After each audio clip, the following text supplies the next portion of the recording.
여러분, 서울의 양화진이라는 곳에 가면 우리가 제자 훈련을 계속 하면서 첫 기수들은 갔었는데 거기에 양화진 외국인 묘지가 있습니다. 구한말 때 또 우리 일제치하 때 우리 민족을 위해서도 또 우리 한국 교회가 태동하고 만들어지는데 아주 지대한 역할을 했던 외국인 선교사와 가족 143명이 다른 이들과 더불어 가지고 잠들어 있는 것이 바로 양화진 외국인 묘원입니다. 거기에 이제 143명이나 되는 많은 외국인들이 어떤 때는 조선 초기에 그 풍토병 때문에 낳자마자 나서 얼마 되지도 않은 나이에 이제 천국을 가게 되는 그런 일들이 많이 있고 그 가족들이 거기에 다 같이 묻혀 있는 거예요. 사연 없는 묘는 아무것도 없는 것이 아무도 없어요. 그만큼 특별한 분들이 거기에 이제 묻혀 있습니다.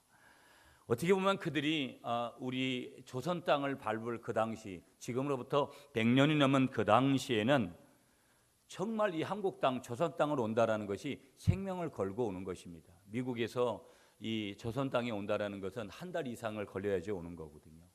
그러니까 중간에 오다가 어떻게 될런지를 잘 모르는 거예요. 그럼에도 불구하고 아주 그들이 이 땅에 와서 우리나라를 꼬리아라 그러잖아요. 이 꼬리아 땅에 복음의 빛을 나눠주기 위해서 그들이 그런 어떤 어려움들을 참고 인내하고 조선 땅에 와서 여러분 한국의 대표적인 병원들, 한국의 대표적인 다 학교들은 이화여대나 연세대학교나 다 마찬가지로 모든 우리 주위에 있는 계명대학교나 이런 학교들이 다 선교사들이 세운 대부분의 학교들이고 또 병원들이나 모든 초중 고등학교 이르기까지 모든 시설들이 대부분 선교사들의 손을 거치지 않은 것이 없습니다. 이들은 병원과 학교를 설립하고 사회 제도뿐만 아니라 여러 가지 우리 사회가 가지고 있었던 남존여비의 관습 이런 것들을 철폐시키기 위해서 어떤 우리 민족 가운데 영향력을 지대하게 미쳤다라는 것이죠. 그러고 보면 어떤 우리나라의 삶의 전반적인 부분뿐만 아니라 가장 중요한 것은 한국 교회 안에 사회 전반에 살펴보면 이분들의 어떤 손길이 미치지 않은 것은 전혀 없다라는 것. 선교 초기에 모든 교회들은 다 선교사님들을 통해서 그 교회들이 세워졌다라는 것을 보게 되어집니다. 그들이 100년 이상 전에 그 이후로 오셔서 사역을 감당하다가 그 사역을 감당했던 그런 여러분들의 어떤 그런 내용들이 다 처절하게 다릅니다. 거기에 가서 보면. 그런데 그분 중에서 한 분을 굳이 소개를 한번 해본다면 북감리의 선교사로 미국의 북감리회 소속 선교사님으로 오셨던 헐버트라는 선교사님이 계십니다. 이분은요 한국의 은인이다, 한국 사람보다 더 한국을 사랑한 외국인이다, 이런 얘기를 들었습니다. 그런 칭송을 받았는 거예요. 이 헐버트 선교사님은요 조선에 관한 글을 써가지고 외국에 알리기도 하고 그 당시 고종의 외교 밀사로 일본 침략에 맞서가지고 한국의 독립을 위해서 끊임없이 복음만이 아니라 한국의 그 미래와 앞날을 위해서도 굉장히 수고를 많이 헌신을 해주셨던 그 선교사님이 누구냐면 헐버트라는 선교사님이에요. 해방 후에 이분을 이승만 대통령이 초청을 했습니다. 한국으로 초청을 했는데요. 초청해서 한국으로 올 때는 연세가 굉장히 많았어요. 1863년에 태어나서 1949년도에 천국에 가셨으니까 연세가 한 80대 한 중반쯤 된 거죠. 그 당시에 80대 중반을 사셨다는 것은 굉장히 장수를 하신 거잖아요. 그러니까 그 당시에 이승만 대통령이 초청을 해왔는데 그 당시 노환이 되어져서 결국은 노환의 여독, 그 당시에 미국에서 한국 올라면 조선에 올라면 상당한 시간도 걸리고 결국은 그러한 그 노한의 그런 여독으로 말미암아서 조선에 와서 그분이 천국을 가게 되어집니다.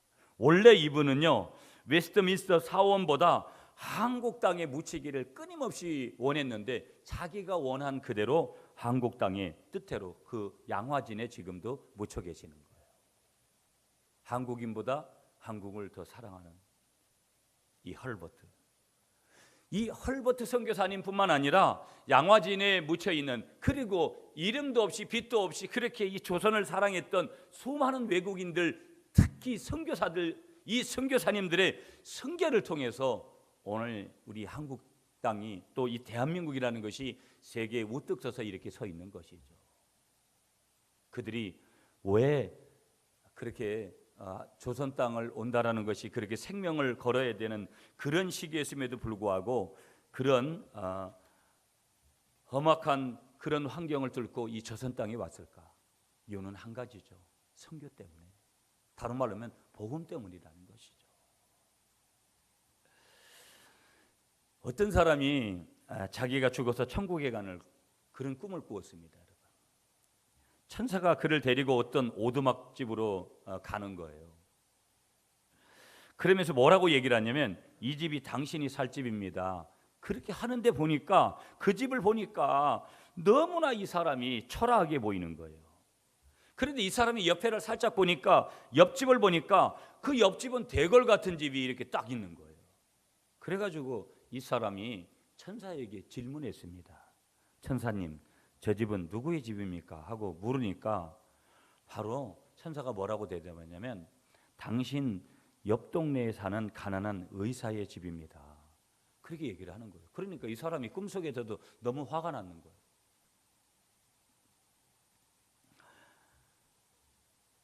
그리고 이렇게 얘기를 하는 거예요. 하나님이 왜 이렇게 불평하시나? 하나님 이럴 수가 있습니까? 이렇게 막 한탄을 하고 불평불만을 하니까 천사가 그때 그 얘기를 듣고 이렇게 얘기를 해줬어요. 보세요. 저 가난한 의사는 자기 의사직을 이용해서 가난한 이웃을 돕고 수많은 사람들에게 선교하는 등 많이 투자를 했기 때문에 큰 집을 지을 수 있었고, 당신은 주님을 위하여, 이웃을 위하여, 선교를 위하여 한 것이 없기 때문에 당신이 보내준 재료로 이 집도 겨우 지었습니다. 그렇게 천사가 이 사람에게 얘기를 해줬다라는 거예요. 꿈이었죠. 그는 그 꿈을 깨고 난 다음에 지금까지 자기만을 위하여 살아온 것을 뉘우치면서 그 후로는 선교를 위하여 쓰면서 그렇게 살았다라는 그런 내용입니다. 여러분, 12월이 다가고 2014년도가 다갔는데 우린 과연 주님을 위해서 뭘 했나? 주님, 내가 이것도 했고요, 주님, 내가 저것도 했고요, 이렇게 자랑스럽게 얘기할 수 있는 분들은 그래도 나은 것 같아요. 저도 뒤돌아보면 뭐 한다고 여기저기 쫓아다녔는데 주님 앞에서 다 부끄러운 것뿐이지 뭐를 했다고 내세울 만한 게 아무것도 없어요. 그리고 과연 내가 한 것들이 다 주님을 기쁘시게 해드리는 그런 일들이고 의미가 있는 것들일까, 영적인 가치가 있는 것들인가 생각을 해보면 부끄러운 게 더 많더라는 거예요. 여러분 보세요. 성경을 보면은요, 하나님께서 인류를 향한 중대한 두 가지 명령을 주십니다. 그 첫 번째 명령이 뭐냐면 창세기 1장 28절에 나오는 문화명령이에요. 이 문화명령은요, 인간이 범죄하기 전에 주신 명령인데, 창세기 1장 28절을 보면 이 명령의 내용이 뭐냐? 생육하고 번성하여 땅에 충만하라, 땅을 정복하라, 바다와 공중의 새와 땅에 움직이는 모든 생물을 다스리면서 살아라. 이런 명령을 주시는 게, 이걸 문화명령이라는 거예요. 그러니까 오늘 우리 예수 믿는 사람들이 이 문화명령, 다시 말하면 정복하고 다스리면서 살아가는, 통치하면서 살아가야 되는 이 문화들을, 이 세상 문화에 예수 믿는 사람들이 정복당하면서 살아가는 거예요. 다스림을 당하면서 살아가기 때문에 오늘 우리가 힘든 거예요. 우리가 그것들을 다스리면서 살아가야 되는데 그것들의 역으로 다스림을 당하기 때문에 문제더라 이 말이에요. 여하한 창세기 1장 28절에 주시는 두 가지 명령 중에 하나가 뭐냐? 문화명령이라는 거예요. 두 번째 명령은 뭐냐면 오늘 저와 여러분들이 읽은 이 마태복음 28장의 명령이에요. 이 마태복음 28장 18절부터 오늘 20절까지 본문이었는데 이 명령을 지상대명령이다. 오늘 여기 이 땅에 살아가는, 땅을 밟고 살아가는 사람들에게 있어서 명령 중에서도 최고의 명령이 뭐냐? 오늘 성경을 통해서 주시는 명령이다 이 말이에요. 이 명령이 뭐냐? 선교의 명령이죠. 제자 삼아라 여러 가지 말씀하시지만 오늘 두 번째 명령이 바로 지상 대명령인 선교의 명령이다 이 말이에요. 한번 따라하겠습니다. 하나님은 우리에게 두 가지 명령을 주셨습니다. 첫째는 문화 명령이고 둘째는 선교 명령입니다. 아멘이시죠?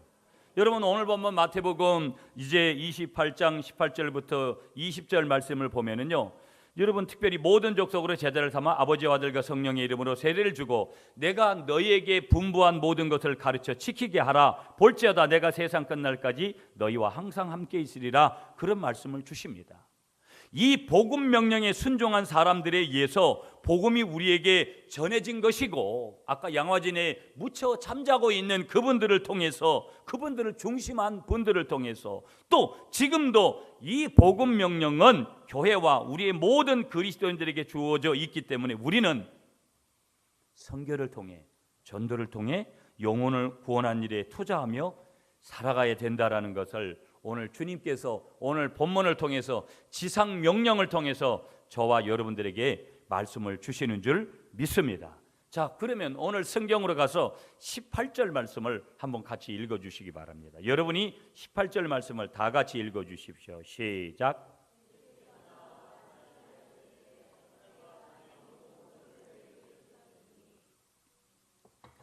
오늘 이 18절 말씀을 보시면은요, 예수님께서 제자들에게 접근을 해오시는 거예요. 그런데 예수님께서 지금 접근을 하시는 것은 제자들에게 특별한 말씀을 주시기 위해서 접근을 지금 하고 계시는 거예요. 일반적인 그런 말씀이 아니라는 거예요. 오늘 본문에서 특별히 발견되어지는 것 같이 예수님께서 말씀을 하기 위해서 나와왔다라는 표현, 예수님께서 어떤 특별한 말씀을 하시기 위해서 나와왔다라는 표현은 오직 오늘 본문, 여러 성경 중에서도 오늘 본문밖에 나오는 본문이 없습니다. 그러니까 이 말씀은 뭐냐면, 오늘 본문은 이제 예수님께서 하실 말씀이 제자들에게 주시고자 하는 특별한 말씀이 계시기 때문에 그 특별한 말씀을 강조하기 위해서 나와왔다라는 그런 표현을 지금 쓰고 있는 거예요. 물론 예수님이 여기저기 다 가셨지만 특별히 나왔다라는 그런 의미를 강조하고 있는 그런 내용은 여기 본문밖에 없는 거예요. 그러니까 지상 대명령을 말씀하시기 위해서 누구에게 나아갔느냐? 오늘 제자들에게 예수님께서 나아갔다 이 말씀이에요. 그러면 오늘 제자는 누구예요? 오늘로 말하면 저와 여러분들이니까 오늘 저와 여러분들에게도 나오셨다 이 말이에요. 그런데 예수님께서 나오시면서 18절에 보시면 하늘과 땅의 모든 것을 내게 주셨으니, 하나님께서 누구에게 그 권세를 주셨느냐? 여기 헬라어 단어로 엑수시아라는 그런 단어를 썼어요. 엑수시아. 이 엑수시아라는 단어는 이렇게 설명이 되어 있더라고요. 권한, 권능, 권리, 힘, 이런 것을 갖다가 뭐라고 얘기했냐? 엑수시아라는 거예요. 다시 말하면 권세라는 거예요. 이 권세를 누구에게 주셨느냐? 예수님에게 주시고, 이 권세를 누구에게 주셨느냐? 저와 여러분들에게도 주님께서 나누어 주신 줄 믿습니다. 그러면 그런 능력을 주셨다고 하는데 우리는 그런 능력을 가지고 살고 있느냐 이 말이에요. 이걸 다른 말로 하면 우리에게 이런 장자권을 주셨다 이 말이에요. 우리가 무슨 어떤 특별한 대학을 나와서 내가 어떤 특별한 조건이 돼서가 아니라 한 가지 조건, 내가 하나님의 자녀된 이 조건 때문에 하나님께서 우리에게 이런 은혜를 베풀어 주셨다 이 말이에요. 이런 권능. 그런데 먼저는 누구에게 주셨다라는 거예요? 성육신 하신 예수님에게 하나님께서 먼저 부어주셨다 이 말이에요. 왜? 예수님께서도 이 땅에서 인간의 몸을 입고 하셔야 될 사역이 있었기 때문에, 중보자의 역할이 있었기 때문에. 그런데 그 능력을 누구에게도 위임해 주셨다고요? 저와 여러분들에게도 위임하여 주신 것을 믿으시는 여러분이 되시기를 축복합니다. 자, 그러면 이어서 19절을 보세요. 19절 말씀 다 같이 읽도록 하겠습니다. 시작. 그러므로 너희는 가서 모든 족속으로 제자를 삼아 아버지와 아들과 성령 이름으로 세례를 베풀고. 아멘. 자, 19절과 20절은요 특별히 대위임 명령이에요. 위임을 한 거예요. 뭘 위임한 거예요? 제자 삼는 일, 선교하는 일, 이 일을 누구에게 위임한 거예요? 예수님이 이 일을 맡으셔서 하시다가 제자들에게도 또 이 말씀을 대하고 있는 누구에게도, 저와 여러분들에게도 위임을 하신 줄 믿으시는 여러분이 되시기를 축복합니다. 여러분에게는 어떤 명령이 주어진 거예요? 바로 선교하라는 대명령, 이것이 위임됐고 이 선교의 명령이 저와 여러분들에게 사명으로 주어진 것을 다시 한번 믿으시는 여러분들이 되시기를 축복하겠습니다. 그래서 너희는 가라, 뭐 여러 가지 표현들을 갖다 제자 삼어라, 세례를 줘라, 뭐 여러 가지 그런 내용들을 갖다가 말씀하시고 있는 것을 보는데, 여기 제자로 삼아라 라는 이 동사는요, 명령동사입니다. 명령동사. 이거는 네가 하려면 하고 안 하려면 안 하고 그런 의미가 아니라 명령동사라고요. 제자 삼으라는 거예요. 내가 예수 그리스도를 믿고 제자로 거듭난 순간 또 다른 제자를 삼는 것은 당연한 것이다. 그래서 여기 나오고 있는 19절 20절에서 나오고 있는 동사 4가지가 있습니다. 제자로 삼아라, 가라, 세례를 주라, 가르치라. 이 4가지 동사 중에 본동사는 뭐냐면 제자를 삼는 거예요. 내가 왜 가야 되느냐, 내가 왜 세례를 베풀어야 되느냐, 내가 왜 가르쳐야 되느냐, 이유는 하나요. 제자 삼기 위해서. 그리고 나머지 이 제자를 삼으라는 본동사 위에 나머지 가는 것, 세례를 주는 것, 가르치는 것은 보조동사예요. 내가 한 사람을 제자 삼기 위하여서 또 한 사람을 제자 삼기 위해서 가야 되고 세례를 주고 가르치는 것, 이 모든 것을 행해야 된다라는 것을 말씀하시면서 예수님이 제자 삼는 것이 가장 중심적인 주제로 지금 말씀하시는 것이고, 나머지는 이 제자 삼는 일을 수반하기 위해서 행해야 될 그런 일들을 지금 말씀하고 있는 내용이 그 부연하는 다른 본문의 말씀이 되겠습니다. 그러면서 여러분 20절도 한번 읽겠습니다. 여러분 다 같이 20절 읽습니다. 시작.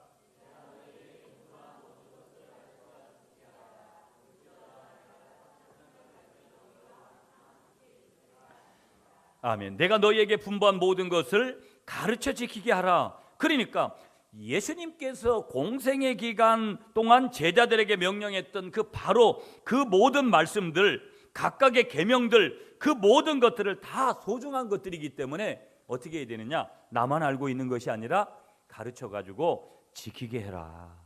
지키게 해라. 그들이 계속적으로 가르치면서 제자를 삼아라.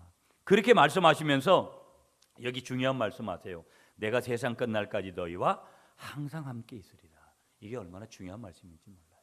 그러니까 이 말씀은 뭐냐면 세상이 완성될 때까지, 더 나아가서 이 말은 어떤 의미를 가지냐면 영원토록 너희와 함께 하실 것이다, 이런 의미를 담고 있는 거예요. 한번 따라하겠습니다. 하나님은 나와 영원토록 함께 하십니다. 아멘이시죠? 어떤 통계를 보면은요, 교인 중에 90% 이상이 1년에 한 명도 전도를 못하고 있다라는 거예요. 뭐 우리만 봐도 그렇잖아요. 보면요, 매일 핑계대고 이유대고 그런 것들은 우리가 잘하지, 다른 것들은 막 우리가 그렇게 하려고 몸부림을 치면서도 우리는 그런 것들에 익숙하지 않다라는 거 이미 우리 자신들도 그건 알고 있거든요. 그런데 보세요, 아직도 우리 주변에 믿지 않는 사람들은 수없이 많다라는 거예요. 이 구미 땅은 더 그런 것이죠. 그런 가족 중에서도 믿지 않는 사람이 있는 것은 우리가 주님 명령에 결국은 뭐예요? 순종하지 않았기 때문이라는 거예요. 왜 가족 구원이 안 된 거예요? 다른 거 아니죠. 우리가 주님 말씀에 순종하지 않았기, 그것도 뭐예요? 지상 대명령에 순종하지 않았기 때문이라는 거예요. 세상 사람들이 자기를 위해서 투자하지만 이제 우리는 거부할 수 없는 뭐예요? 주님의 명령 앞에서 영혼 구원을 위해서 내가 가진 것을 투자해야만 되는 그런 시대에 우리가 놓여져 있는데, 우리 현실은 뭐예요? 살기 힘들다. 그런 이유들이 가장 큰 것이죠. 여러분, 대한민국의 경제 전망을 2015년도에 밝게 했습니까? 아니면 불투명하다고 했습니까? 여러분이 방송을 좀 보신 분들은 내년이 어렵다는 얘기를 다 하고 있습니다. 그럼 내년만 어려울까요? 어떻게 될런지는, 여러분이 요즘 다 차를 타시니까 기름값이 내려가지고, 원래 기름값이 내리는 게 좋으냐 나쁘냐 뭐 여러 가지 분석들이 되지만, 우리가 타는 차를 타는 입장에서야 좋은 것이지만 여러 가지 분석들을 해야 되는 거거든요. 무슨 말씀을 드리고 싶냐면, 오늘 우리가 살고 있는 세상은 겉은 너무나 화려하게 포장이 되어 있지만 누구도 앞일을, 내일 일을 예측할 사람이 아무도 없어요. 대통령도 못해요. 아멘이십니까? 그러면 내가 왜 오늘 말씀을 통해서 영혼 구원에 투자를 해야 되느냐? 우리는 대표적으로 네 가지를 봐야 돼요. 첫째는 뭐냐면 영혼 구원의 가치 때문에 그렇다라는 거예요. 영혼 구원의 가치. 마가복음 8장 36절 37절에 가보면요, 사람이 만일 온 천하를 얻고도 제 목숨을 잃으면 무엇이 유익하리요? 사람이 무엇을 주고 제 목숨을 바꾸겠느냐? 여러분, 사람 목숨보다 여러분 귀한 게 어디 있겠어요? 오늘도 제가 문상을 가야 되는데 여러분, 저희 시찰 안에 있는 여자 목사님이 갑자기 죽으셨어요. 물론 전조는 있었어요. 이분이 유방암이 오셨는데 아마 수술을 미루시고 그러신 것 같아요. 40대 중반인데 이분 결혼도 안 하셨는데 아마 그 사회복지 사역 하시려고 준비도 다 해놓고 이제 스타트 하시려고 하는데, 참 그럴 때 보면 하나님 앞에 반문을 하고 싶다고요. 왜 어떤 의미에서는 결혼도 하지 않고 하나님 앞에서 어려운 이웃들하고 살려고 하는 이 목회자를 왜 하나님이 이렇게 일찍 데려갈까? 그냥 우리는 의문을 사고 어떤 때는 하나님 앞에 화도 나고 그렇지만 인간적인 부분이 이해할 수 없지만, 그러나 신 앞에 우리는 누가 장담을 하겠어요? 우리 주위에도 갑작스럽게 그냥 그렇게 돌아가시는 분들을 볼 때 우리는 벙 뜨지 않습니까? 그게 우리 인생이라는 거예요. 나에게는 그런 일이 없을까? 누가 장담해요? 사람의 생명보다 귀한 게 어디 있습니까, 여러분? 그러니까 우리는 다른 사람을 볼 때 영혼으로 바라보느냐 그렇지 않느냐, 이건 얼마나 다른지 모르다라는 거예요. 여러분, 2015년도에 우리가 더욱더 다른 사람을 바라볼 때마다 영혼으로 바라보시는 여러분들이 되시길 간절히 축복하겠습니다. 미국의 어떤 정료회사에서 중력을 구하는데 한 선교사님이 적임자로다가 보여지는 거예요. 그래서 그 회사에 중역한 사람이 이 선교사님을 찾아가 가지고 많은 보수를 줄 테니까 우리 회사에 와서 일을 해달라고 그렇게 스카우트 제의를 했는데, 이 선교사님이 이런 제안에 거절을 해버린 거예요. 다시 더 많은 이제 월급을 액수를 올려가지고 더 많이 줄 테니까 와달라고 하니까 그때도 또 다시 거절을 한 거예요. 그래서 처음 제시했던 그러한 보수의 5배를 주겠다고 제의를 했는데 역시 마찬가지로 거절을 했는 거예요.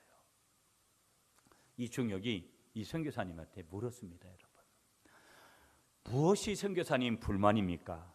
더 많은 돈을 요구하시는 겁니까? 그러니까 그때 이 얘기를 듣고 있었던 이 선교사님이 답을 해줬습니다. 아닙니다. 아니에요. 나는 돈이 필요한 것이 아닙니다. 내가 필요한 것은 수많은 사람들의 생명입니다. 이렇게 대답을 했다라는 거예요. 여러분, 왜 돈 버는 건데요?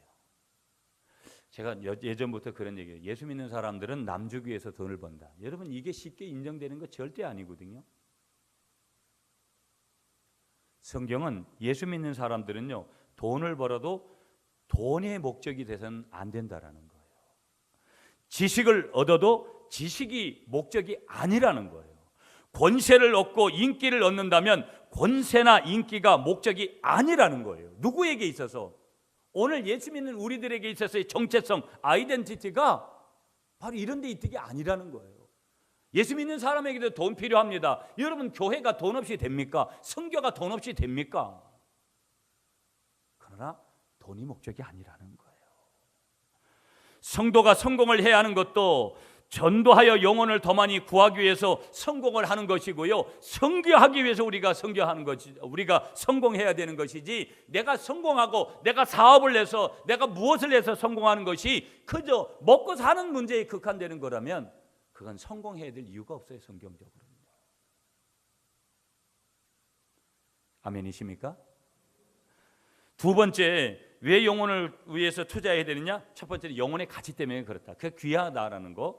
두 번째, 왜 우리가 영혼 구원에 투자를 해야 되는 것이냐? 멸망의 위험 때문에 그렇다라는 거예요. 요한복음 3장 18절에 보면 믿지 아니하는 자는 하나님의 독생자의 이름을 믿지 아니함으로 벌써 심판을 받은 것이니라, 그런 말씀을 주시고 있거든요. 그러니까 예수님을 구주로 믿지 않는 사람은 이미 심판 아래 놓여져 있단 말이에요. 아무리 도덕적으로 깨끗하고 아무리 결함이 없는 그런 사람일지라도 예수 믿지 않으면 결국은 뭐예요? 멸망 속에 있다라는 거예요. 망한다라는 거예요. 여러분, 인간에게는 세 가지 죽음이 있습니다. 첫 번째 죽음은 뭐냐면요, 하나님과 단절된 영적인 죽음이 있어요. 두 번째는요, 육신적인 죽음, 다 하는 죽음이 있어요. 세 번째는요, 영원한 죽음이 있어요. 이 멸망 속에 있는 사람, 이 사람을 반드시 구원해야 되기 때문에 우리가 영혼 구원의 선교에 투자를 해야 될 줄 믿으시는 여러분들이 되시기를 간절히 축복하겠습니다. 세 번째는요, 왜 우리가 영혼 구원에 투자를 해야 되느냐, 한번 따라하겠습니다. 내일 일을 모르기 때문입니다. 여러분, 잠언 27장 1절에 가보면 이런 말씀을 주세요. 무슨 말씀을 주냐면, 너는 내일 일을 자랑하지 마라. 하루 동안에 무슨 일이 일어날는지 내가 알 수 없습니다. 맞잖아요, 여러분. 우리도 어떤 일을 만날는지 누가 장담을 하겠어요?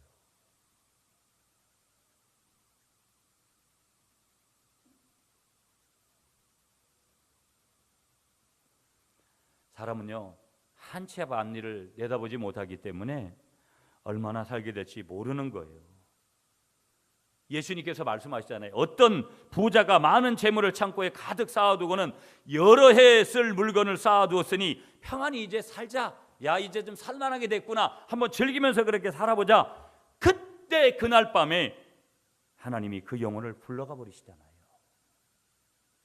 우리는 아까 우리 목사님 얘기도 하고 그러지만 우리 가족들 중에서도 그런 방황, 왜 하나님이 이럴까? 아주 신실하게 신앙생활하고 이런 분들 보면 왜 하나님이 이럴까? 우리가 그런 의문을 던지지만 하나님이 하시는 일을 누가 막을 수 있겠어요? 내일 일을 모르기 때문에 우리는 선교하는 일에 투자를 해야 될 줄 믿으시는 여러분들이 되시기를 축복하겠습니다. 한 가지 더, 왜 우리가 영혼 구원에 투자를 해야 되느냐? 이것은 사회를 정화하는 최선의 길이기 때문이다. 여러분, 세상은 이미 세상에서 이 사회를 바꿀 수 있는 공식을 찾고 해결책을 찾는다, 대안을 찾는다, 있을까요? 대안이 없어요.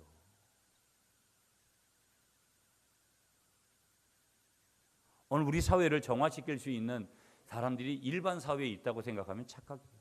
공교육도 무너졌어요. 사교육은 그냥 뭐 영리 목적이잖아요.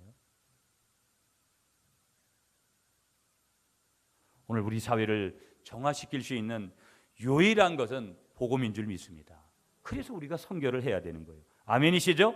종교계도, 정치계도, 문화계도, 학계도 다 사탄의 신현으로과 같은 그런 역할들이 너무나 팽배해 있다 이 말이에요. 병든 인간, 병든 세상, 이걸 이 속에서 누가 건져낼 수 있느냐 이 말이에요. 군대 가지고 됩니까, 여러분? 경찰력 가지고 돼요?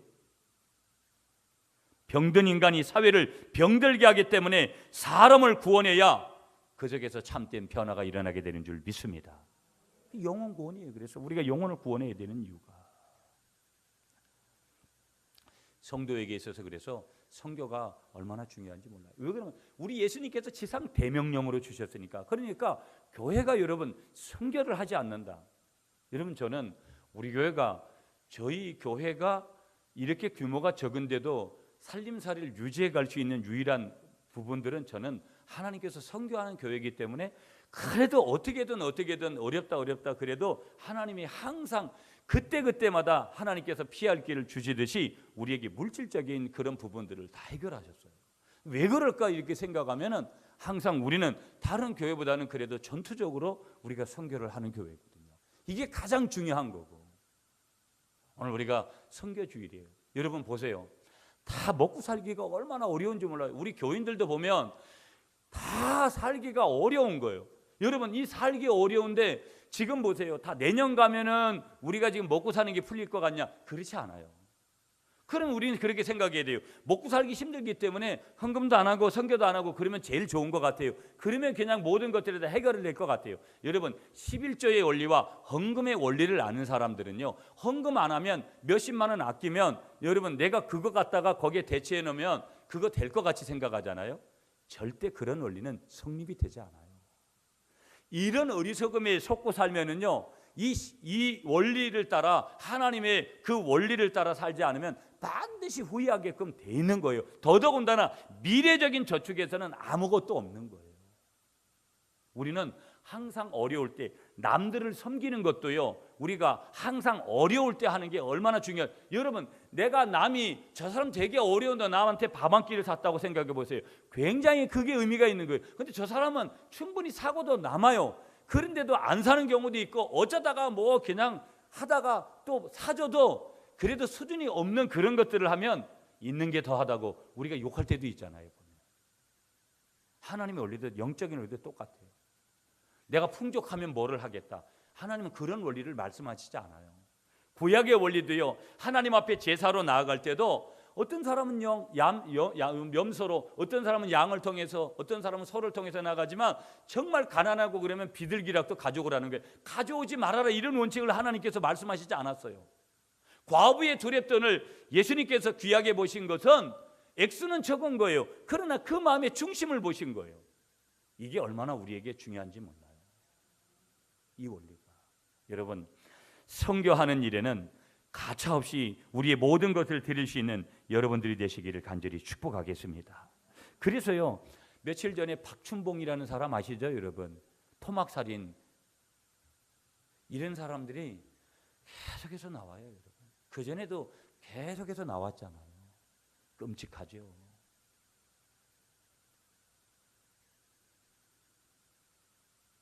오늘 이 사람들을 뭘로 변화시키겠어요?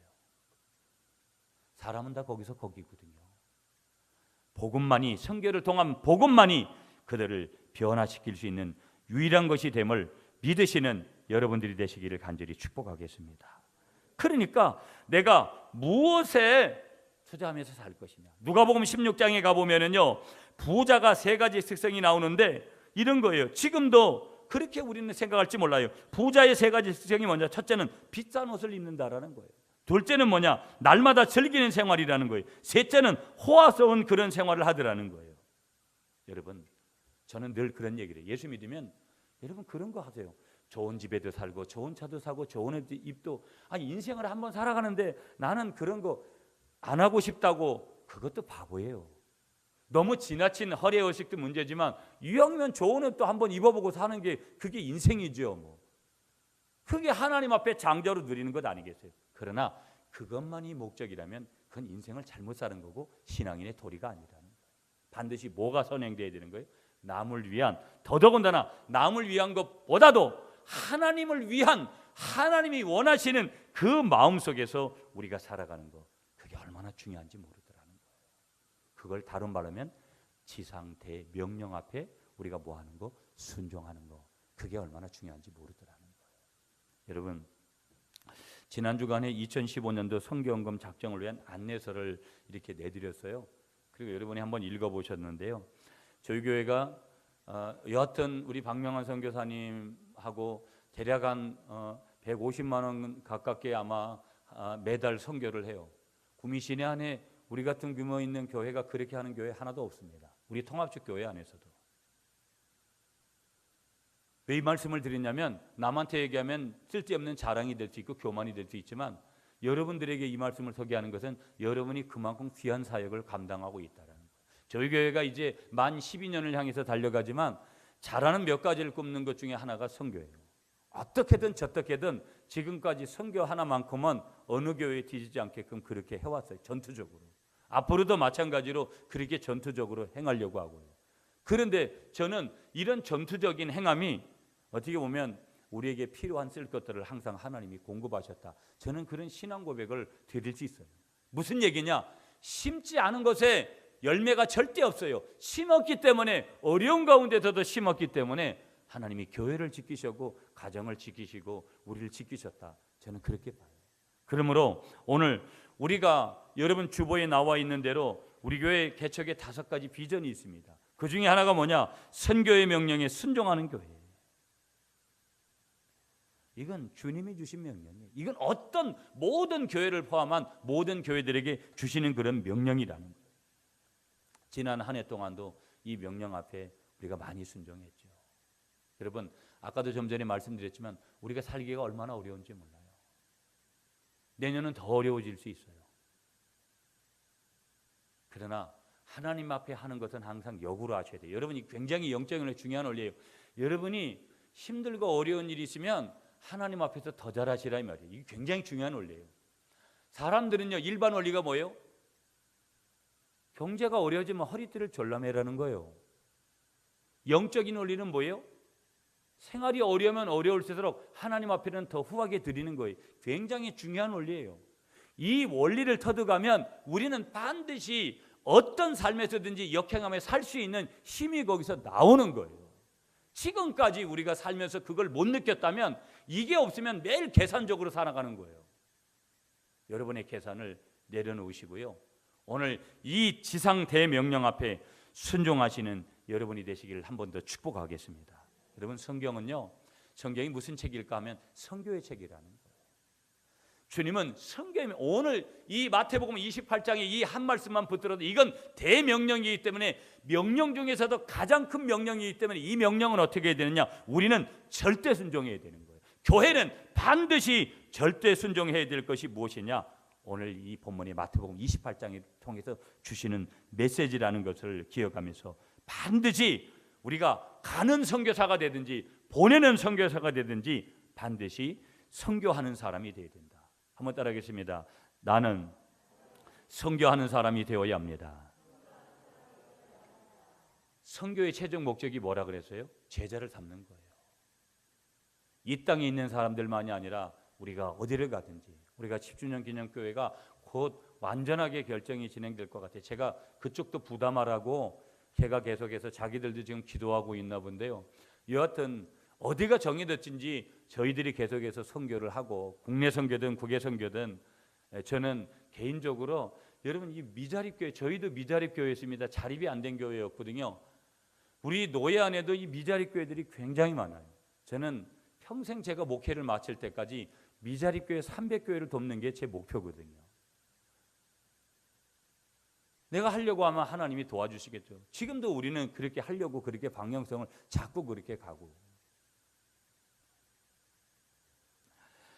또 하나 보려면서 여러분이 안내문에도 나와 있지만 여러분 우리가 살아가면서 정말 우리 사회가 복지가 잘 돼 있고 우리나라는 그렇지만 그래도 어려운 사람들이 얼마나 많은지 몰라요. 예수님은 어려운 사람들을 섬기셨고 섬기러 오신 줄 믿고 그것 또한 우리에게 또 사명으로 맡기신 줄 믿으시는 여러분들이 되시기를 축복하겠습니다. 어려운 사람들을 도우면서 살아야죠. 오늘도 다시 말씀드렸어요. 있을 때 할게요. 그런 원칙은 통하지 않아요. 하나님 앞에서 여러분. 내가 있는 어려운 중에서도 최선을 다하는 것, 그것이 중요하다고 생각을 하고요. 그래서 오늘 하나님은 지상 대명령으로 뭘 주셨느냐?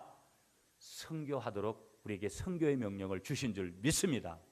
그러므로 오늘 우리가 집중해야 될 것 여러 곳이 있지만 이 선교의 명령에 우리가 해야 될 일은 순종인 줄 믿습니다. 크게 한번 따라하겠습니다. 선교의 명령에 순종하자. 여러분, 여러분이 십시일반 내주신 거로다가 내년도 선교지를 정합니다. 여러분, 조금 과하다 싶을 정도로 오늘 제가 항전직들한테도 부탁드렸습니다. 여러분, 한 가정당 적어도 한 구자가 10만 원이거든요. 반 구자가 5만 원이고. 여러분들이 그렇게 하시고 혹시 새가족들이나 여러 가지 아직까지 그런 결단이 안 하신 분들은 안 하셔도 상관없어요. 그러나 저희 교회 교인들 90% 이상이 지금 선교에 동참하는 걸로 알고 있습니다. 왜 그리고 1년 동안 작정을 해야 되냐? 계획이 서야지 저희들이 정확한 선교지를 정할 수가 있거든요. 그렇게 여러분이 오늘 그런 마음으로 하나님 앞에서 선교지를 정했으면 좋겠고요. 선교헌금을 정했으면 좋겠고요. 꼭 말씀드리지만 개별적으로 다 하시라는 거. 믿지 않는 남편 이름으로 하실 건 그분 이름으로 하시고 그래서 그분 이름으로 매달 얼마씩 또 자녀들 이름도 다 개별적으로 가족들 이름으로 하는 것도 다 개별적으로 선교는 1대1로 하나님 앞에 그렇게 나아가는 것입니다. 그래서 오늘 마지막으로 한 번 더 따라하겠습니다. 선교의 명령에 순종하자. 이 선교의 명령에 절대 순종하고 내년도 2015년도에도 우리가 어렵지만 선교만큼은 더 지경을 넓혀가는 우리 모두가 될 수 있기를 간절히 축복하겠습니다.